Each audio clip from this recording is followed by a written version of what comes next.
ఇమ్మాడి రవిని పోలీసులు అరెస్ట్ చేశారన్న విషయం మనకు తెలిసిందే. పైరసీ పేరుతో ఇప్పటి వరకు దాదాపుగా 21,000 సినిమాలకి పైగా కూడా పైరసీ చేశాడు అంటూ కూడా కొద్ది నెలలుగా అతని మీద ఉన్న కేసులు ఇన్ని అన్ని కాదని చెప్పొచ్చు. ఒకవైపు నుంచి ప్రొడ్యూసర్స్ అండ్ అలాగే డైరెక్టర్స్ అందరూ కూడా అతని మీద అనేకంగా కంప్లైంట్స్ ఇవ్వడంతో పోలీసులు నిఘా పెట్టి మరి 2 రోజుల క్రితం అయితే పట్టుకోవడం జరిగింది. మనం బిగ్ టీవీ డిజిటల్ ఎక్స్క్లూజివ్గా కూడా ఇప్పుడు మనం చూస్తున్నాం. దీనికి సంబంధించి కూడా మరి ఎలాంటి సెక్షన్స్ పెట్టారు ఏంటనే దాంట్లో కూడా వెళ్ళే ముందు ఇప్పుడు వరకు మరి ఇమ్మాడి రవికి అసలు ఎవరు సపోర్ట్ చేశారు, ఏంటి, ఇన్ని సినిమాలు ఎలా తీసుకుంటున్నాడు, 1 కాదు 2 కాదు దాదాపుగా 21,000 సినిమాలు, అదేవిధంగా అతని అకౌంట్లో కూడా కొన్ని కోట్లు డబ్బులు ఉన్నట్టుగా కూడా పోలీసులు చెప్పడం జరిగింది. దాదాపుగా ప్రస్తుతానికైతే ఇప్పుడు 3 కోట్లనైతే పోలీసులు తీసుకోవడం జరిగింది. అంటే అతని బ్యాంకులో 3 కోట్లు ఉన్నట్టుగా కూడా పోలీసులు గుర్తించడం జరిగింది. దీనికి సంబంధించి కూడా ఆయన ఫారెన్ నుంచి వచ్చిన వెంటనే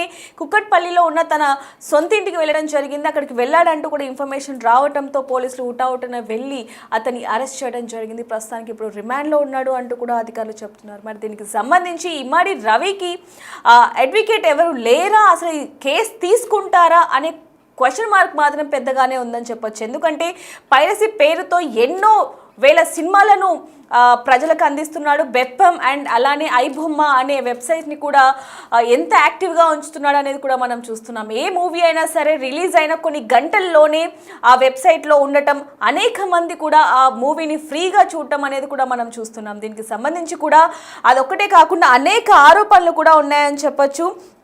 మనీ లాండరింగ్ కేసులో కూడా అతని మీద అనేక కేసులు ఉన్నాయి. మరి దీనికి సంబంధించి ఇప్పుడు వరకు కూడా ఇమ్మాడి రవి మీద ఎవ్వరు కూడా అతను అడ్వకేట్ పెట్టుకోని పరిస్థితి కనిపిస్తుంది. కానీ నేను ఇమ్మాడి రవి కేసుని తీసుకుంటాను అంటూ కూడా ఒక లాయర్ ముందుకు రావడం జరిగింది. దానికి సంబంధించి కూడా ఇప్పుడు మనతో పాటు మాట్లాడడానికి ఇమ్మాడి రవి లాయర్ సలీం గారు మనతో పాటు ఉన్నారు. ఒకసారి ఆయనతో మాట్లాడి అసలు ఏమేమి కేసెస్ ఉన్నాయి ఏంటనే విషయాలు కూడా తెలుసుకుందాం.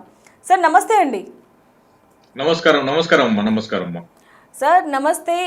ఇమ్మాడి రవి, ఐబొమ్మ రవి అంటే ఇప్పుడు తెలియని వాళ్ళు ఎవరు కూడా లేరని చెప్పొచ్చు. అలాంటిది అతని మీద ఇన్ని కేసులు ఉన్నప్పటికీ కూడా ఒకవైపు నుంచి చూసుకుంటే మనీ లాండరింగ్ కేసు ఉంది, అలాగే ముఖ్యంగా ఇక్కడ బెట్టింగ్ యాప్కి సంబంధించి కూడా ఉందని చెప్పొచ్చు. అందులో మెయిన్గా ఇక్కడ చూసుకుంటే మూవీ పైరసీ ఏ విధంగా చేస్తున్నాడు అనేది కూడా చూస్తున్నాం. గతంలో నుంచి కూడా దీని మీద పోలీసులు ఎంత పెద్ద నిఘా పెట్టారనేది కూడా మనకు తెలుసు. అలాంటిది ఇప్పుడు ఇన్ని సెక్షన్స్ ఉన్నా కూడా దాదాపుగా అతని మీద ఉన్న సెక్షన్స్ కూడా 318(4) కూడా ఉంది. అంటే 7 ఏళ్ళు కూడా జైలు శిక్ష, నో బెయిల్ అని చెప్పొచ్చు. అలాంటిది ఈ కేసుని మీరెందుకు తీసుకోవాలనుకున్నారు, అసలు ఏంటండి? లేదు, ప్రతి ముద్దాయికి ఒక లాయర్ కావాలి. సో ఇది సోషల్ ఇష్యూ ఉంది. ప్రజల్లో మంచి సానుభూతి వస్తుంది ఇమ్మడి రవికి. నేను వాళ్ళ ఫాదర్ కి వెళ్ళి మాట్లాడిన తర్వాత నాకు అసలు ఈ రోజుకి 1 మిలియన్ వ్యూస్ వచ్చాయి. ఆ 1 మిలియన్ వ్యూస్ లో అసలు 300 పీపుల్ అయితే సార్ మేము మీకు డబ్బులు ఇస్తాం, మీరు ముందర వెళ్ళండి అని ఒక మాస్ గ్యాదరింగ్ సపోర్ట్ వస్తుంది. సో సోషల్ ఇష్యూ ఉంది, నాకు కూడా మంచి రికగ్నిషన్ వస్తుంది ఈ కేసు వల్ల అని తీసుకున్నాను. దాని తప్ప ఇంకా ఏం లేదు. సరే, ఇక్కడ చూడొచ్చు ఐటీ చట్టం ప్రకారం 66C అలాగే బిఎన్ఎస్ యాక్ట్ ప్రకారం 318(4) కూడా పెట్టడం జరిగింది. దాదాపుగా 63, 65 సెక్షన్స్ కింద కూడా కేసు నమోదు చేయడం జరిగింది. మనం చూస్తున్నాం ఇదేమి అంటే చిన్న కేసు కాదని చెప్పొచ్చు. దాదాపుగా సినీ ఇండస్ట్రీ మొత్తం కూడా ఇమ్మాడి రవి కోసం అలాగే పోలీసులు ఎంత నిఘా పెట్టి వెతికారు అనేది కూడా మనందరికీ కూడా తెలిసిందే. ఇప్పుడు పబ్లిక్ మొత్తం కూడా ఇమ్మాడి రవికి అంటే ఐబొమ్మ రవికి ఎంత సపోర్ట్ చేస్తున్నారు అనేది కూడా మనం చూస్తున్నాం. కానీ ఒక వైపు నుంచి చట్టం ప్రకారం మాత్రం అతను చేసింది నేరమని రుజువు అవుతుంది. అంటే అవన్నీ సాక్ష్యాలు కూడా పోలీసులు కోర్టు ముందు పెట్టడానికి కూడా అన్ని సర్వం సిద్ధం చేసుకుంటున్నారని చెప్పొచ్చు. అలాంటిది మరి ఇమ్మాడి రవికి బెయిల్ వస్తుందా అనే క్వశ్చన్ మార్క్ మాత్రం పెద్దగానే ఉందని చెప్పొచ్చు. మరి దానికి సంబంధించి మీరు కోర్టు ముందు ఎలాంటి సాక్ష్యాలు తీసుకొని రావాలనుకుంటున్నారు? సాక్ష్యాలు కాదు, రూల్ ఆఫ్ లా కింద యాక్చువల్లీ ఇమ్మడి రవి మీద పెట్టిన కేసులన్నీ బెయిలబుల్ ఉండే. 318(4) కానీ 65 ఐటీ యాక్ట్ కానీ 66 ఐటీ యాక్ట్ కానీ కంపెనీ యాక్ట్ కానీ ఇవి అన్ని బెయిలబుల్ కేసులు ఉన్నాయి. అన్ని కేసులు కూడా బిలో 7 years ఉంది. సుప్రీంకోర్టు గైడ్ లైన్స్ ఉన్నాయి. Supreme of the law of India. So 7 years వరకు పనిష్మెంట్ ఇచ్చే కేసుల బెయిల్ ఇవ్వాలి. సో 7 years అబౌవ్ ఉంటేనే జైల్లో పెట్టాలని రూల్ ఆఫ్ లా ఉంది. కానీ ఇవి అన్ని సెక్షన్స్ కూడా 7 years బిలో ఉన్నాయి. సో ఇమ్మడి రవికి బెయిల్ వచ్చేస్తుంది, దాంట్లో అంత పెద్ద ఇది కాదు అని నేను వయా మీడియా మీకు చెప్తున్నాను. అంటే సార్ మనీ లాండరింగ్ కేసు కూడా ఉండటం జరిగింది. ఇప్పుడు వరకు పోలీసులు కూడా 3 కోట్ల వరకు కూడా సొంతం చేసుకున్నారు. అతని అకౌంట్లో 3 కోట్లు ఉండటం అనేది చిన్న విషయం కాదు. ఎందుకంటే ఒక సాధారణ ఉద్యోగి దగ్గర 3 కోట్లు అండ్ అలాగే విదేశీయుల దగ్గర నుంచి అనేక కోట్లు ఇతని అకౌంట్లోకి పడ్డాయన్న సాక్ష్యాలు కూడా పోలీసులు చూపిస్తున్నారు. అదేవిధంగా ముఖ్యంగా చూసుకుంటే ఇక్కడ ఎవరైతే బెప్పం ఐబొమ్మ మూవీస్ చూస్తున్నారో వాళ్ళ డేటాని కూడా థర్డ్ పార్టీ వాళ్ళకి అమ్ముతున్నాడు అనే ఆరోపణలు కూడా ఉన్నాయని చెప్పొచ్చు. మరి ఇవన్నీ కూడా చూసుకుంటే బెయిల్ అనేది కొంచెం కష్టం అనే విధంగానే తెలుస్తుంది. మరి దీని మీద మీరు ఏ విధంగా ముందుకు వెళ్తున్నారు? లేదు, బెయిల్ అయితే ఏ కష్టం లేదు. చాలా సింపుల్ గా మనం తీసుకురావాలి అని మనం ట్రై చేస్తాను. అంత హారబుల్ ఈ కేసులో రవి చేసిన తప్పుల ఆయనకి యావజీవ శిక్ష పడదు, ఉరి శిక్ష అయ్యదు. సో ఉరి శిక్ష అయ్యేస్తే, యావజీవ శిక్ష అయ్యేస్తే life imprisonment is serious offence. Even though 10 years rigorous punishment ఉన్న కేసుకి సీరియస్ నేచర్ అంటారు. కానీ 10 years కంటే అంటే 7 years వరకు ఉంటే దాన్ని అఫెన్సే. కానీ మరి అంత రిగ్రెస్ ఇంప్రెస్మెంట్ ఎక్కువ గ్రావిటీ ఉండదు ఇండియన్ ఐపీసీ కేసులు అని నేను మీకు వాదిస్తున్నాను. సార్ ఒకవైపు నుంచి చూసుకుంటే పబ్లిక్ మొత్తం కూడా అతనికి సపోర్ట్ చేస్తున్న పరిస్థితి కనిపిస్తున్నప్పటికీ అతను మాత్రం చట్టరీత్యా నేరం చేశాడనే చెప్పొచ్చు. మూవీస్ అన్నిటిని కూడా పైరసీ చేయడం అనేది చట్టరీత్యా నేరం. మరి దీన్ని ఏ విధంగా చూడొచ్చు అంటారు? లేదు, అదే కదా ఇప్పుడు మీరు చెప్పింది కరెక్ట్ ఉంది. పబ్లిక్ ఆయన చేసిన నేరకి కానీ పబ్లిక్ సపోర్ట్, ఫుల్ సపోర్ట్ ఉంది. ఈ ఇన్క్లూడింగ్ సినిమా ఇండస్ట్రీ వాళ్ళు కూడా సపోర్ట్ చేస్తున్నారు. సో ఎందుకంటే ఆ ఏమంటారు, హీరోస్ కి పే చేసే హై పేడ్ చేస్తున్నారు. 100 crores 50 crores పే చేసి ఒక హీరోకి 200 crores ఆ సినిమా తయారు చేస్తున్నారు. సో ఆ బడన్ మొత్తం కామన్ పబ్లిక్ మీద చేస్తున్నారు. ఇప్పుడు చూడండి, ఇడ్లీ దోశ 50 రూపాయలకి దొరికితే తింటారా? అదే ఇడ్లీ దోశ 500 రూపాయలకి అంతే ఎవరిది ఇది చేస్తారు చెప్పండి. So cinema is a consume ఉంది, అది ఎంటర్టైన్ ఉంది, అది ప్రాఫిట్ బిజినెస్ కాదు. అది సోషల్ ఒక ఆర్ట్. అది ఆ ఆర్ట్ ని ఇలా ఏమంటారు ఆ హై రేట్ లా అమ్ముతున్నారంటే చాలా బాధాకరంగా ఉంది. Even though education also, medical also, ఇండియాలో మెడికల్ అయినా ఎడ్యుకేషన్ ఇవి అన్ని బిజినెస్ కాదు, ఇది సర్వీస్, ఇది సోషల్ సర్వీస్. సో సార్ ఇప్పుడు మీరు దాన్ని సర్వీస్ అంటున్నారు, అసలు ఏ విధంగా సర్వీస్ అవుతుంది? ఎందుకంటే అప్పుడే రిలీజ్ అయిన అంటే ప్రొడ్యూసర్స్ అందరూ కూడా కోట్లు పెట్టి పెట్టుబడి పెట్టి డైరెక్టర్స్ అందరూ కూడా సినిమాలు తీస్తూ ఉంటారు. అలాంటిది థియేటర్లోకి వెళ్ళి చూడాలి, వాళ్ళకు కొంచెం కలెక్షన్స్ రావాలి అనుకుంటారు. అలాంటిది రవి అనే లాంటి వాళ్ళు మూవీ థియేటర్లోకి వచ్చిన కొన్ని గంటల్లోనే, కొన్ని రోజుల్లోనే వెబ్సైట్లో పెట్టడం, అదంతా కూడా ఫ్రీగా చూడడం అనేది ఏ విధంగా సర్వీస్ అనిపిస్తుంది సార్? లేదు, నేను ఈ సర్వీస్ కాదు అంటే సినిమా తయారు చేసేది సర్వీస్ అంటున్నాను నేను. సినిమా బిజినెస్ ఏముంది, అది service. Education also is service. So ఇప్పుడు మన ఆర్టిస్ట్ ఉంది, ఆర్టిస్ట్ ల మహిళకి ఫ్రీ ఇది చేస్తున్నారు, అది వెల్ఫేర్. అంటే artist is not a commercial department, ఇది వెల్ఫేర్ డిపార్ట్మెంట్.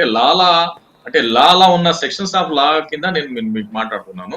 సో ఆయన చేసింది రాబిన్ హుడ్ లాగా చేశాడు. ఆయన సినిమా దొంగతనం చేసి పలిచారని ఆరోపణ ఉంది. కానీ నేను దానికి డినై చేస్తాను, అది fact of the case come to the after the trial.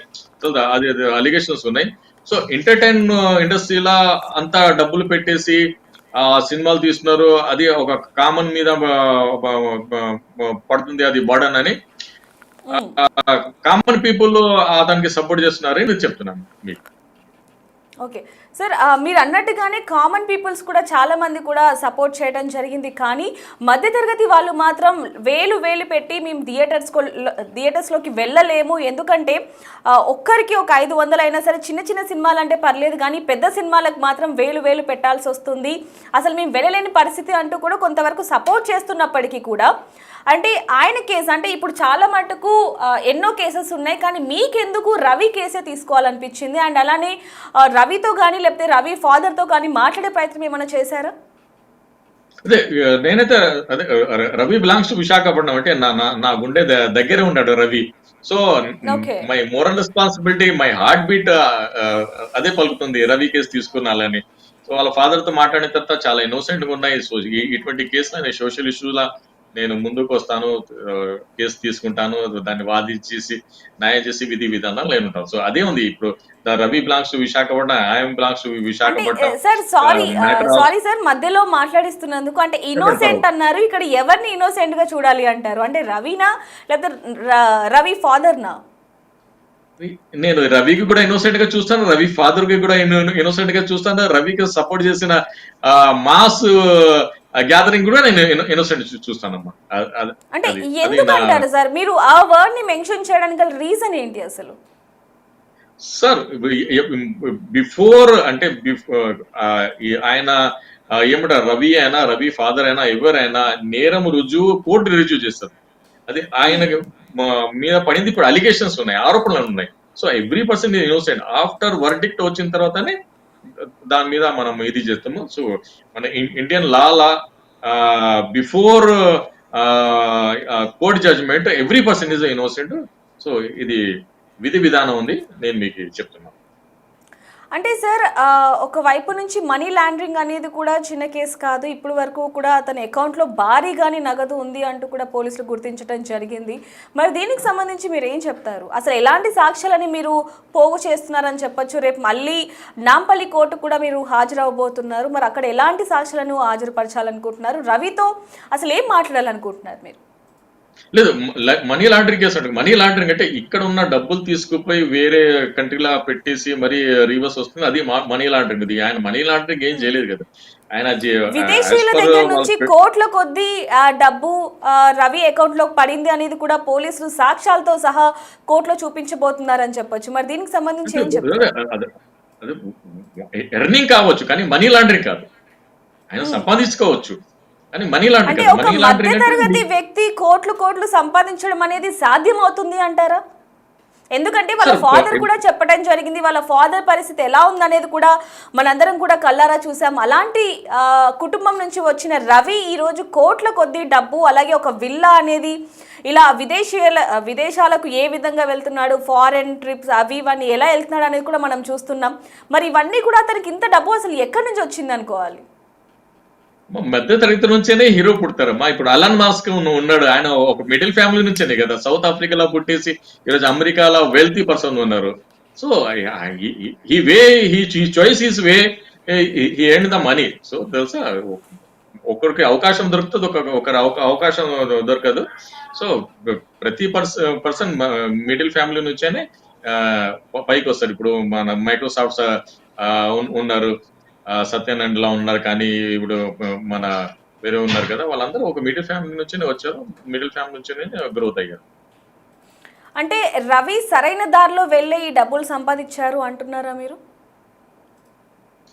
అది ఒక డిబేటబుల్ ఇష్యూ ఉంది కదా, అందుకే కదా ఈ రోజు మీరు నన్ను చర్చిస్తున్నారు, is it way is right or wrong అని. So it will be come true after the ఏమంటారు కేస్ ట్రయల్ తర్వాత. So before case trial I'm feel every person is innocent. Sir వాళ్ళ ఫాదర్ ఏమంటున్నారు? అంటే ఈ కేసు మీరు టేకప్ చేస్తాను అన్నప్పుడు వాళ్ళ ఫాదర్ నుంచి వచ్చిన ఫస్ట్ రియాక్షన్ ఏంటి? అందులో వాళ్ళ ఫాదర్ ఎలాంటి వ్యక్తి అనేది కూడా, అంటే కొంచెం మధ్యతరగతి కుటుంబం అనేది కూడా మనకు తెలుస్తుంది. సో అసలు ఎలా రియాక్ట్ అయ్యారు ఏంటి? అంటే ముందు నుంచి కూడా మేము అడ్వకేట్ని పెట్టుకోము, అంత స్తోమత లేదు అన్న రవి ఫాదర్ ఇప్పుడు మిమ్మల్ని అడ్వకేట్గా పెట్టుకోవడం జరిగింది ఈ కేసులో. మరి అసలు ఏమన్నారు ఏంటి? ఫస్ట్ నేను వెళ్ళి అప్పారావు గారు అని పిలిచాను. పిలిస్తే ఆయన వచ్చి సార్ మీరు అప్పారావు గారు ఎందుకు అంటున్నారు సార్, నాకు అప్పారావు అని పిలవండి అంటున్నాడు ఆయన. మరి నేను వెళ్ళిన తర్వాత ఆయన ఇంజనీర్ ఎవరు ఉంటారు, బిఎస్ఎన్ఎల్ ఇంజనీర్ లాగా నా ఫేస్ ఉంది అంట. ఆయన లేదు సార్ మీరు అలానే కనిపించారు, నాకు అది లేదు, నేను లాయర్ గా ఉన్నానంటే. సరే సార్ మీరు ఇంత పెద్ద మనిషి ఎలా వచ్చారు ఇలా అని మనం మాట్లాడిన తర్వాత, సార్ నాదన్న సోమత లేదు సార్, నేను పైసలు ఇవ్వలేను మీకంటే. లేదు నేను ఏ పైసలు ఆశించే లేదు, నేను మీ బాబుకి మద్దతుగా వచ్చాను, కేసు వాదిస్తాను అని ఆయనకి నేను చెప్తే, సరే సార్ ముందు వద్దన్నాడు ఆయన. లేదు మీరు లాస్ట్ లో మరి ఆయన బాధపడింది, బాధ చెప్పారు, ఎలా ఎంతమంది పిల్లలు ఉన్నారు, ఒక అమ్మాయి ఉంది, ఒక అబ్బాయి ఉంది, అబ్బాయి బయట ఉన్నాడు, ఒక అమ్మాయికి పెళ్లి అయింది, ఆ డీటెయిల్స్ కూడా అడిగితే బాగున్నారు సార్, అది ఇంకా నేను సింగిల్ గా ఉన్నాను అదే అన్నాడు. లేదు మీరు సింగిల్ గా ఉన్నారు, మరి మీకు హెల్పింగ్ ఏమంటే, లేదు నా పని నేనే చేసుకుంటాను అది అని, దాని మీదనే మనం డిస్కస్ చేసాం సార్. అది ఆయన ఫస్ట్ రియాక్షన్. అప్పుడు ఆకలితో ఉన్నాడు ఆయన. నేను చెప్పండి. రవికి సంబంధించి మరి ఎలాంటి విషయాలు మీరు తెలుసుకున్నారు? ఎందుకంటే ఒక కేసు టేకప్ చేయాలి అంటే ఖచ్చితంగా వాళ్ళ గురించి అన్ని విషయాలు కూడా తెలుసుకోవాల్సిందే. మరి ఇంత డబ్బు ఎక్కడి నుంచి వచ్చింది అంటున్నారు రవి ఫాదర్? అలాగే రవి గురించి ముఖ్యంగా రవి ఫాదర్ ఏమంటున్నారు? లేదు, రవి ఫాదర్ కి అసలు ఫ్యాక్ట్ ఆఫ్ ద కేసు ఏం తెలియదు. Ravi father is admitting Ravi is his own son. అది ఆయన వరకు చదివి అమ్మాయిని పెళ్లి చేసుకున్నాడు. వాళ్ళ కోడలు చాలా ముద్దుగా చాలా మంచిగా ఉంటదని ఆయన చెప్పాడు. అమ్మాయి కూడా ఒక మంచి ఆఫీసర్ డ్యూటీలా పనిచేస్తుందని ఆయన అన్నాడు. ఆ రవికి ఒక బిడ్డ కూడా ఉంది, ఆయమ్మ కూడా చాలా ముద్దుగా ఉంది అని ఆయన మీరు చెప్పారు. వాళ్ళ నేను వైఫ్ తో ఏమన్నా మాట్లాడే ప్రయత్నం ఏమన్నా చేశారా? డీటెయిల్స్ కానీ ఏమన్నా? ఎందుకంటే కొన్ని వార్తల్లో మనకు కొంతమంది చెప్తున్నారు కేవలం వాళ్ళ వైఫే పట్టించింది అంటూ కూడా. మరి కొన్ని వార్తల్లో మాత్రం లేదు, పోలీసులు నిఘా పెట్టడం ద్వారా రవి పోలీసులకి చిక్కాడు అనే వార్తలు కూడా వినిపిస్తున్నాయి. మరి దీనికి సంబంధించి క్లారిటీ తీసుకున్నారా? లేదు, అది ఆయనకి అయితే ఏం తెలియదు. నేను చేసిన ప్రజంప్షన్ ఏముందంటే, ఇప్పుడు ఆయన ఎక్కడ కూకట్పల్లి విల్లా ఉంది కదా, దాని మీద పోలీస్ నిఘా పెట్టారేమో. ఆయన వస్తే అక్కడ ఉన్న నేబర్స్ ఎవరైనా ఇంటిమేట్ చేస్తే ఆయన దొరికారని నేను నమ్ముతాను. ఓకే. సో మరి రేపు మీరు రవిని కలవబోతున్నారు. మరి దీనికి సంబంధించి ఎలాంటి ప్రశ్నలు రెడీ చేసుకున్నారు? నేను ఏ క్వశ్చన్ అడగను. ఆ పోలీసు రాసింది రిమాండ్ రిపోర్ట్ ఉంది, అది ఎంత పడుతుంది దాని మీద నేను ఆర్గ్యుమెంట్ చేసి అతను బయట తీయాలని విధి విధానాలు ఉంటాయి. I never ask any question to the Ravi. నేను ఒకటే హామీ ఇస్తాను, నేను నీకున్నాను, నువ్వు నన్ను నమ్ము, నేను బయట తీసి నీ ఏమంటే ఇండిపెండెంట్ లైఫ్ నేను ఇస్తాను. This is I will give the guarantee to him. అంటే ఇప్పుడు వరకు కూడా చూసుకుంటే రవి మీద చాలా స్ట్రాంగ్ కేసెసే ఉన్నాయని చెప్పొచ్చు. ఇందాక మనం అనుకున్నట్టుగా 318(4) కానీ లేకపోతే మిగతా కేసులు చాలా వరకు కూడా చూసుకుంటే బెయిల్ రాకుండా అంటే నాన్ బెయిలబుల్ కేసెసే ఎక్కువ ఉన్నాయి. అలాంటిది బెయిల్ వస్తుందా అనే క్వశ్చన్ మార్క్ పెద్దగా ఉన్నప్పటికీ మీరు మాత్రం చాలా ఈజీగా రవిని బెయిల్ మీద బయటికి తీసుకొచ్చేస్తాను అంటున్నారు. మరి దానికి సంబంధించి ఒక్కసారి సాక్ష్యాలు ఏమున్నాయని మరొకసారి ఏమైనా చెప్పగలరా? లేదు, ఈ కేసు ఏముంది, మనీ అఫెండర్ కేసు ఉంది. ఇది మనీతో రిలేటెడ్ కేసు ఉంది, కానీ ఎవరికి పర్సనల్ ఇంజురీ అది లేదు కదా. So this is the case is the only to money to related ఉంది. సో దీని మీద అంత గ్రావిటీ ఏమి ఉండదు. ఎవరైనా హాని చేశాడో, ఎవరైనా ఇంజురీ చేయలేదు కదా, ఎవరు బ్లడ్ ఏం ఇది చేయలేదు కదా, ఎవరికైనా ఇది చేయలేదు, సొసైటీకి హామ్ ఏం చేయలేదు, సొసైటీకి సపోర్ట్ చేశాడు. సో ఇటువంటి కేసు ఉంది, ఇది only money to related case ఉంది. సో అందుకే దీనిలో గ్రావిటీ ఏం లేదు అని నేను మీకు కన్విన్స్ చేస్తున్నాను. సార్, అంటే మీ మాటల్లో మాకు అర్థమవుతున్నది ఏంటంటే ఇది పెద్ద కేసు కాదు అనేది మీ మాటల్లో మాకు అనిపిస్తుంది. కానీ బయట కూడా చూసుకుంటే ఇప్పటి వరకు దాదాపుగా 21,000 సినిమాలు అంటే నాట్ ఏ స్మాల్ నెంబర్. కాబట్టి మరి దీనికి సంబంధించి మరి మీరు ఎందుకని అంత చిన్నగా తీసుకుంటున్నారు ఈ కేసుని?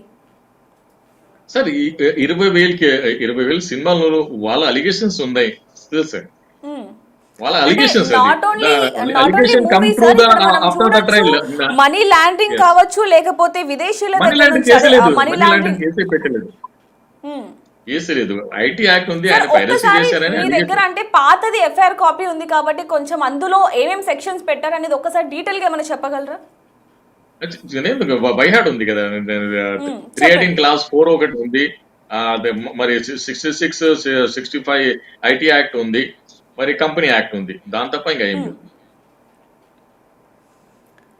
చెప్పండి. ఓకే, మరి దీనికి సంబంధించి కూడా 2 తెలుగు రాష్ట్రాలు కూడా ఎంతగానో ఎదురు చూస్తున్నాయని చెప్పొచ్చు. ప్రజలందరికీ కూడా ఒక దేవుడిగా మారిన మరి రవికి మళ్ళీ బెయిల్ వస్తుందా రాదా? ఎందుకంటే ప్రజల దగ్గర నుంచి మాత్రం రవికి ఎంతో సానుభూతి కనిపిస్తున్నప్పటికీ అతను మాత్రం చేసింది చట్టరీత్యా నేరం అనేది మాత్రం రుజువు అవుతుంది. దీనికి సంబంధించి కూడా సిపి సజ్జనార్ కూడా ప్రెస్ మీట్లో మాట్లాడడం జరిగింది. ఖచ్చితంగా మూవీస్కి సంబంధించి ఎవరైనా పైరసీ చేస్తే చట్టరీత్యా నేరం, ఖచ్చితంగా మేము యాక్షన్ తీసుకుంటామంటూ కూడా చెప్పారు. మరి దీనికి సంబంధించి కూడా మరి రవికి బెయిల్ వస్తుందా రాదా అనేది మాత్రం వేచి చూడాల్సిన సమయం అయితే ఉందని చెప్పొచ్చు. మరి మీకేమనిపిస్తుంది అనేది కూడా కింద కామెంట్ చేయండి.